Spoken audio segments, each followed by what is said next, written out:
Stop the conversation! Look! The stone!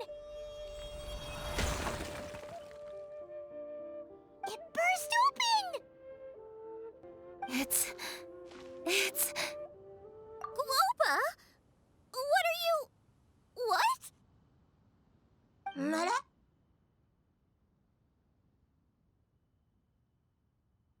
Ah, I see the chili mince cornbread buns have been served. Master! Granny, look! The stove god statue looks just like Guoba! Oh, indeed it does. After all, Guoba is the deity you've been searching for. God of the stove. Guoba is a god?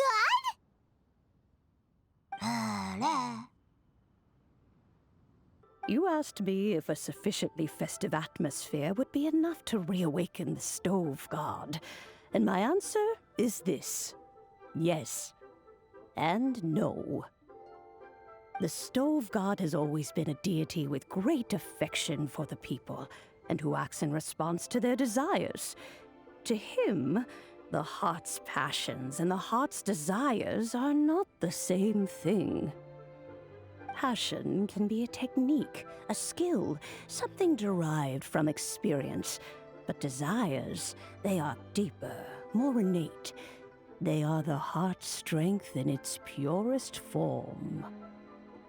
Masterful chefs is wonderfully exciting, but it is more an exercise of passion than of desire. And passion alone will not suffice to reawaken the stove god from his deep slumber. But just now, when Kuching ate this dish he had longed for, a deeply held desire was fulfilled. As well as receiving an answer to her question, she also gained something much more precious. A moment of poignant nostalgia so vivid, it felt like she was right there alongside her grandfather. The enormous power unleashed by the fulfillment of this desire resonated with the stove god's statue, and caused it to manifest once more the form it took in the past. Of course, the stove god himself is not contained within the statue. The true stove god has been here with us all along. How does it feel, seeing a statue of yourself from your glory days? Look at him. Still so majestic. Glory days? Wait, what happened? Did Guoba used to be different from now? Oh, yes. Back in his day, your Guoba was once the patron god of the soil.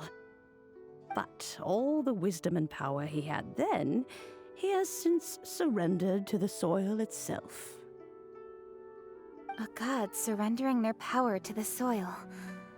I have heard this turn of phrase before, but what does it mean? The kinds of trials and tribulations that a land can face are far more than you could imagine. Droughts, floods, torrential rain, hurricanes, earthquakes, tsunamis, fires, and plagues. The threat of disaster will never fully disappear from Liyue. Even woes that have never been faced before in history will come to pass in the future. Such things affect you mortals far more than we Adepti, with our immortal forms. He once walked with you over the barren plains until you arrived at last at the harbor. He joined you in building your dwellings and lighting the stoves. It was his hand that lit the very first street lamp of Liyue and brought the aroma of cooked food into every household in the land. You mortals no longer remember him, but back in the age when you did, he was the closest of all the Adepti to the common folk.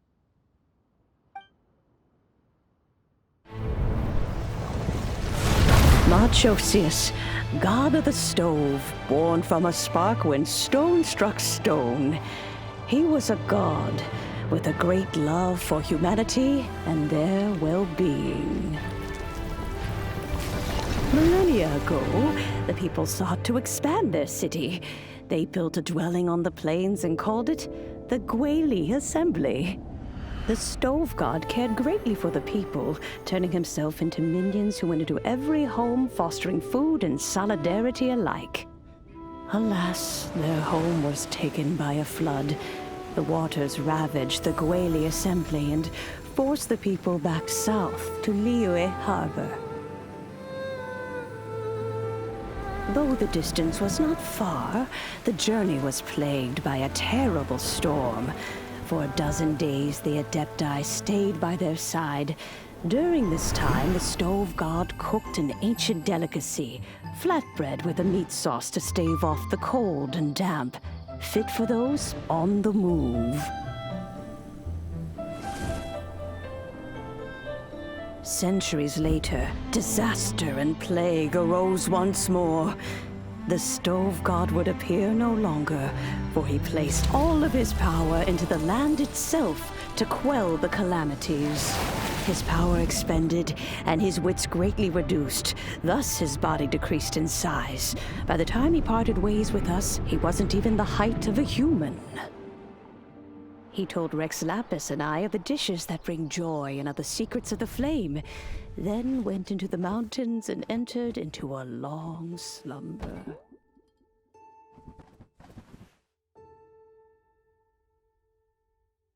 The Stove God departed, and Guoba was born. When he awoke, he ate the chili men's cornbread buns placed on the offering table by a young lady in yellow. Though he did not remember the past, he was profoundly moved and decided to follow this young lady thereafter. The Stove God had quietly disappeared, but the vendors rose early to hawk their wares. People went out to buy goods, lit their stoves, and cooked food, just as they had done every day for as long as they could remember. In Liyue, things have always been this way.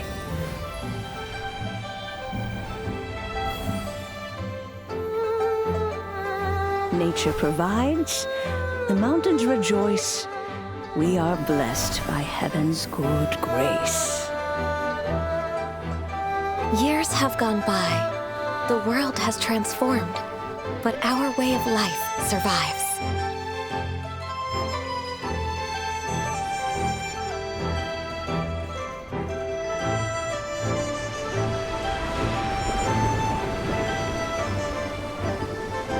Fame and fortune is only a season.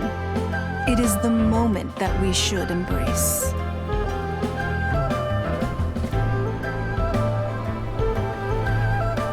Past meets present. Heritage becomes legacy. Long into the future may we thrive. You once told me that dining is the profoundest of customs in the human world.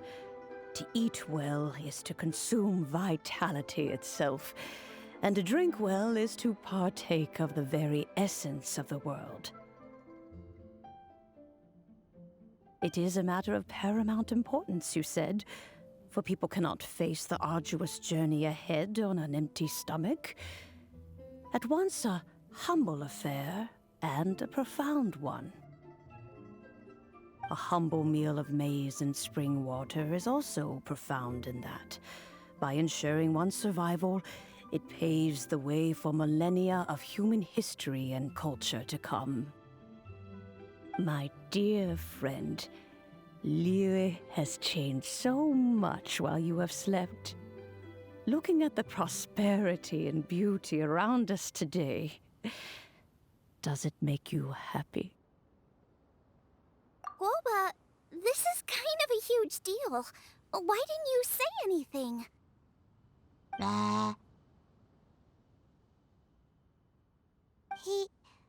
He is not who he once was. Even the power of speech evades him now. There is no way he could have told you. Oh. Guoba, but... Xiangling. Do not be saddened, youngling. There are two sides to everything. Guoba may have lost many of his formal faculties, but he is now as carefree as can be, without a single worry in the whole world. In this world we inhabit, who can truly be said to live a life free of all woes? Those with a mind and with the knowledge will certainly be troubled by all manner of things. But he has gone further than us in his journey. He had both wisdom and courage. Everything he took upon himself, he was also ready to part with. His carefree demeanor today is a testament to the fact that he is at rest. So since you are his friend, take good care of him. Go out to walk and play, allow him to eat, drink, and be merry. I will! You can count on me! Xiangling, you have an adeptal affinity. Guoba follows you around because he has respect for you. The moment he awoke, he was met with a familiar flavor in the chili mince cornbread buns he ate. After all that time, he still recognized the dish he had invented, and he approved of you as the one who had cooked it. That's right. The taste of one's home cuisine always brings back memories of home. Though he remembered nothing, eating the food you had cooked gave him a feeling of familiarity. That is why he stuck by you. You may be the first person in history to give the stove god the experience of being a satisfied customer. That makes you quite a remarkable chef. If that's true, I couldn't be happier. Because putting a smile on customers' faces is what we chefs are called to do. Well then, it's getting late and I still have things to do. Time for me to say goodbye. Traveler, Paimon, Xiangling, thank you all very much. I look forward to spending more time together in the future.